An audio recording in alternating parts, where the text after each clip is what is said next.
Hello there. Welcome to video 155 from Sumit Academy.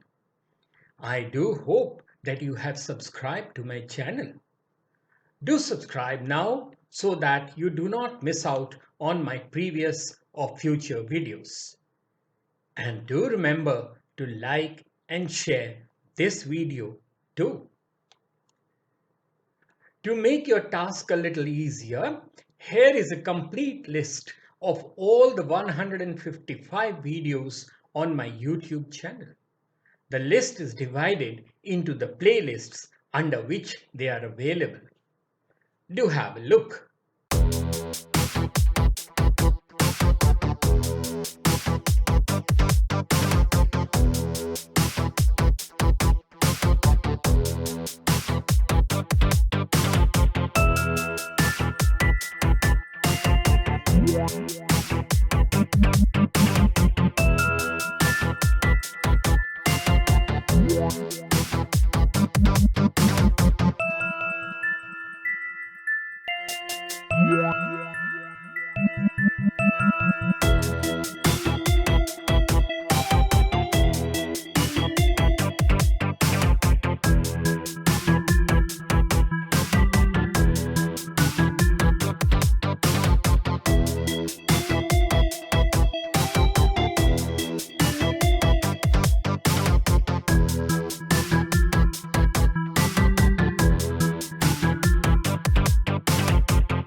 In this video, we shall study the Disaster Management Act 2005. Disaster management is the organization and management of resources and responsibilities for dealing with all humanitarian aspects of emergencies. In particular, preparedness, response, and recovery, in order to lessen the impact of disasters. This act signified a major shift in government strategy towards management of disasters.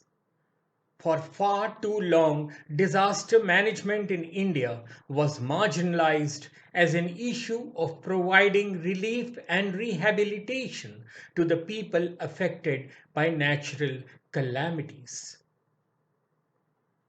While in the central government, it occupied a place in the Ministry of Agriculture. In the states, it was the responsibility of the revenue or relief departments. And in the districts, it was one of the many crisis management functions of the district collector. When two natural calamities struck in quick succession, that is, the Odisha super cyclone in 1999 and the Gujarat earthquake in 2001, it brought about the realization that there was a need for having a specialist response mechanism at the national level to effectively respond to disasters. The World Risk Index 2014 reported that India is in the top half of all countries at risks from natural hazards. The Government of India, in recognition of the importance of disaster management as a national priority, set up a high-powered committee in August 1999 and a national committee after the Gujarat earthquake for making recommendations on the preparation of disaster management plans and suggesting effective mitigation mechanisms. The 10th five-year plan also, for the first time, had a detailed chapter on disaster management. The 12th Finance Commission was also mandated to review the financial arrangements for disaster management. On 23rd December 2005, the Government of India enacted the Disaster Management Act, which was envisaged the creation of National Disaster Management Authority.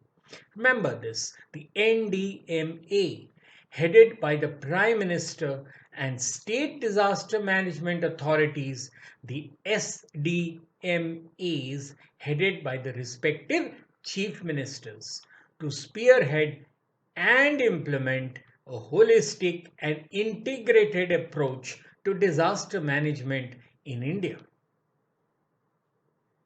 The vision of the Act is to build a safer and disaster resilient India by holistic, proactive, technology driven, and sustainable development strategy that involves all stakeholders and fosters a culture of prevention, preparedness, and mitigation.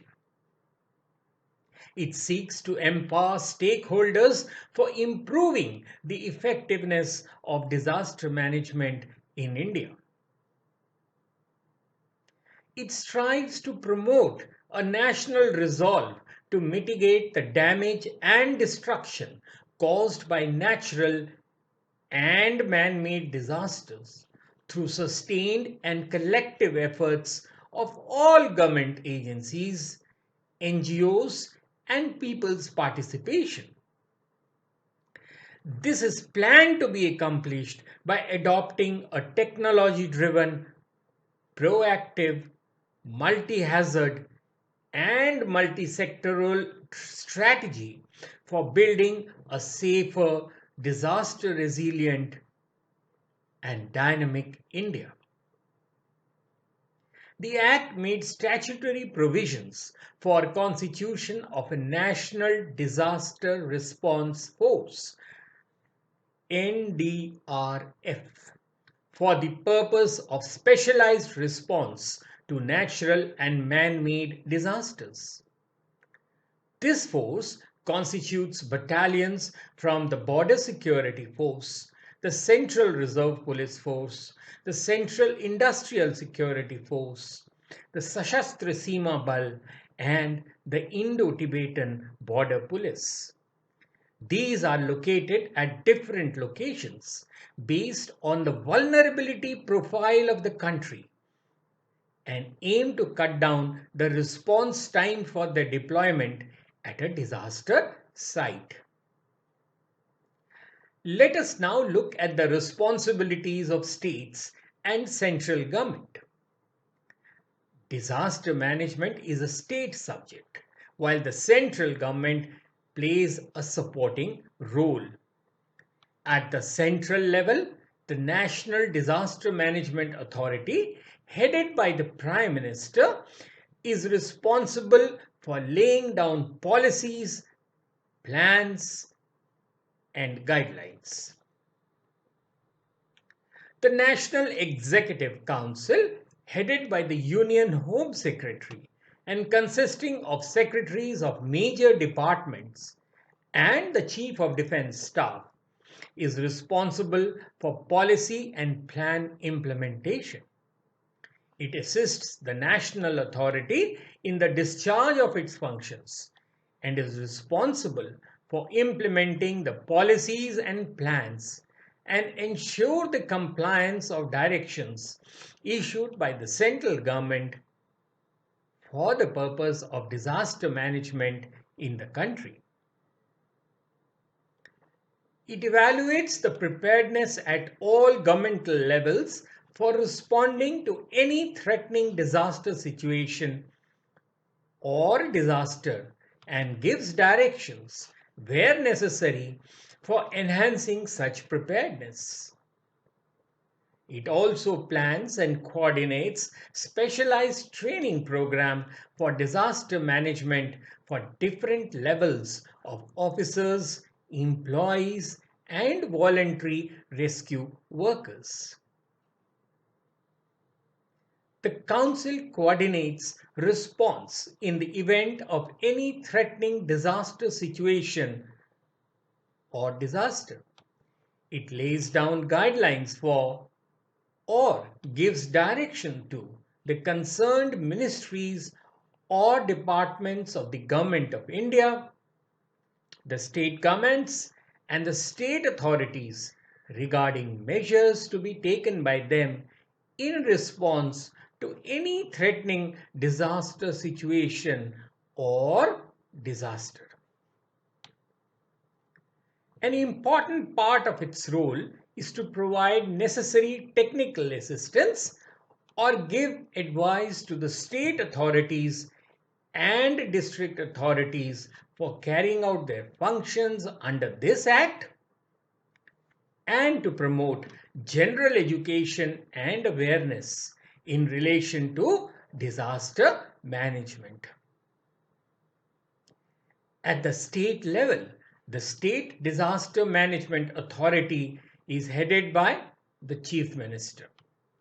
The district DMA is co-chaired by the district collector and the chairman of the Zilla Parishad. We have spoken about the National Disaster Management Authority. Let us take a brief view of the institution. The NDMA is an independent, autonomous, and constitutionally established disaster preparedness central institution. It is responsible for dealing with the entire spectrum of disaster management and preparedness in the country. The NDMA formulates and enforces disaster policies at central and state levels and closely collaborates with various government agencies, the armed forces, and the UN organizations to jointly coordinate efforts in search and rescue and humanitarian operations in India and abroad. It aims to develop sustainable operational capacity and professional competence. Chaired by the Prime Minister, the NDMA has 8 specialist members in disaster-specific areas. Their skills and expertise is extensively used to address all disaster issues. It is operationally organized into the policy and planning, mitigation, operations and communications, administration, and capacity building divisions. NDMA equips and trains other government officials, institutions, and the community in mitigation and response during a crisis situation or a disaster.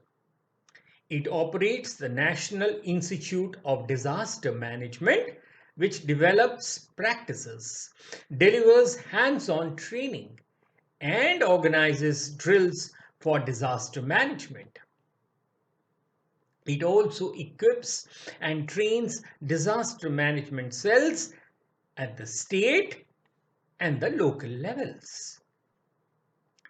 NDMA collaborates with the Lal Bahadur Shastri National Academy of Administration and Sardar Vallabhbhai Patel National Police Academy to impart training to administration and police officers in planning and incident response.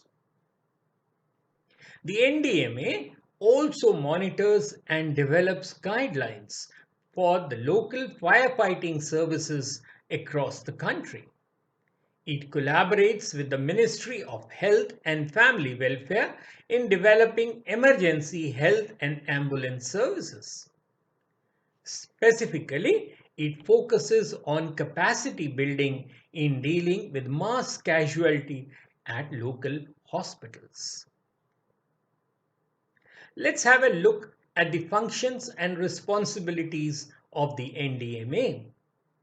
As the apex body, the NDMA is mandated to lay down the policies, plans, and guidelines for disaster management to ensure timely and effective response to disasters. Towards this, it is responsible for laying down policies on disaster management, approving the National Plan for Disaster Management, and approving plans prepared by the ministries or departments of the Government of India in accordance with the National Plan.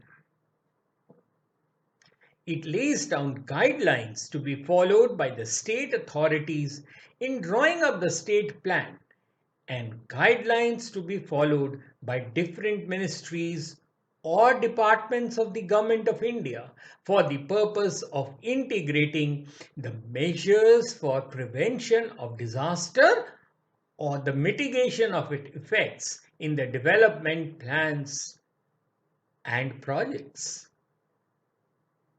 It recommends provision of funds for the purpose of mitigation and providing such support to other countries affected by major disasters as may be determined by the central government. It also lays down broad policies and guidelines for the functioning of the National Institute of Disaster Management. Now let's have a look at this. National Institute of Disaster Management, the NIDM, is the premier institute for training and drawing up capacity development programs for managing natural disasters in India on national as well as regional basis. In the backdrop of the International Decade for Natural Disaster Reduction, a National Center for Disaster Management was established in 1995 in the Indian Institute of Public Administration by the Ministry of Agriculture and Cooperation, the then nodal ministry for disaster management in the country. The center was upgraded as the National Institute of Disaster Management on 16th October 2003, following the transfer of the subject of disaster management to the Ministry of Home Affairs and implementation of the Disaster Management Act 2005. It now also serves as the International SARC Disaster Management Center. The vision of the Institute is to play the role of a premier institute for capacity development in India and the region. Under the Disaster Management Act 2005, the Institute has been assigned nodal responsibilities for human resource development, capacity building, training, research, documentation, and policy advocacy in the field of disaster management. Both as a national center and then as the National Institute, the Institute has performed a crucial role in bringing a disaster risk reduction to the forefront of the national agenda. It has been mandated by the Government of India to be a deemed university and institute of excellence on higher learning and capacity building. It has developed a model curriculum for disaster management in higher education and research. Most central universities has envisaged Center for Disaster Management under the School of Environmental Studies. NIDM conducts periodic checks to regulate effective earthquake and disaster control policies throughout the country with support from semi-government, private firms, and NGOs. It also conducts mock drills and crisis communication exercises. The second wing of the NDMA is the NDRF, or the National Disaster Response Force. It is a unit created by the government in 2009 for the purpose of specialized response to natural and man-made disasters. It works under the National Disaster Management Authority, which lays down the policies, plans, and guidelines for disaster management. It consists of 8 battalions of Central Forces, 2 battalions each from the Border Security Force, Indo-Tibetan Border Police, Central Industrial Security Force, and the Central Reserve Police Force, and is being trained to fight all natural disasters, including radiological, biological, chemical, and nuclear disasters, and to conduct search and rescue operations in the event of any natural catastrophe. However, most of the states are largely lethargic in creating a disaster response mechanism as mandated by the Disaster Management Act 2005. Till now, only 16 states have taken some action, and only 6 states, Odisha, Gujarat, Tamil Nadu, Tripura, Punjab, and Bihar, have a modicum of a structure so as to deal with disasters. Of these, Odisha alone has raised an ultra efficient force, which, in collaboration with the NDRF, efficiently controlled destruction during the recent cyclones there. The Disaster Management Act 2005 lays down institutional and coordination mechanisms for effective disaster management at the national, state, and district levels. Soon after the NDMA was set up, a series of consultations were initiated with various stakeholders to facilitate the development of guidelines for strengthening earthquake management. Senior representatives from government departments and agencies, academics, professionals, multilateral and humanitarian agencies, and corporate sector representatives participated in these meetings. These meetings acknowledged that several initiatives taken up by the government agencies in the recent past had been significant and far-reaching, but they also highlighted the need for a holistic and integrated strategy.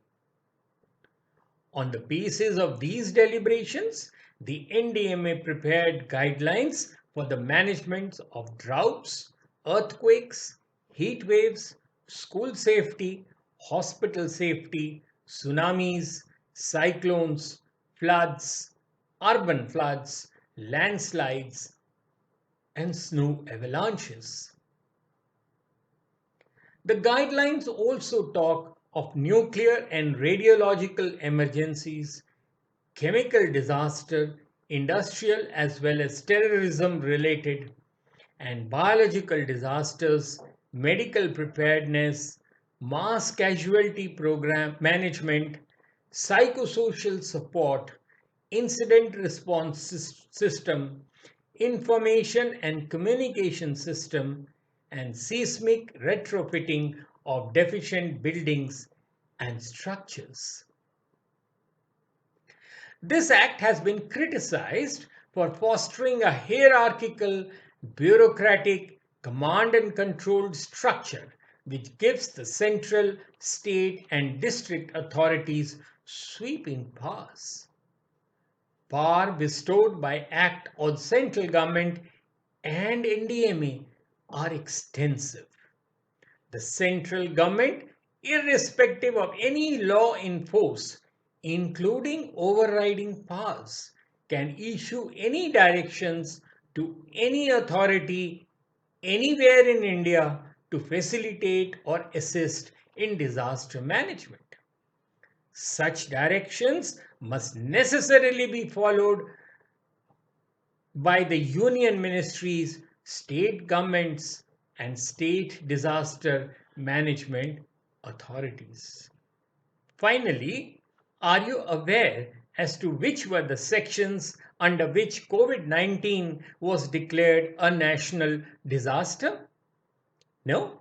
Well, under section 6 and 10 of this law, Prime Minister Modi, who is also chairperson of the authority, declared COVID-19 as a national disaster so that the entire country has uniform lockdown regulations, which are easier to implement, especially on which services and functions are allowed and what are not. For instance, before the national lockdown was enforced under the law, state-specific lockdowns and a lockdown of 82 districts by the federal government, both under the epidemics law, were inconsistent about the use of private vehicles.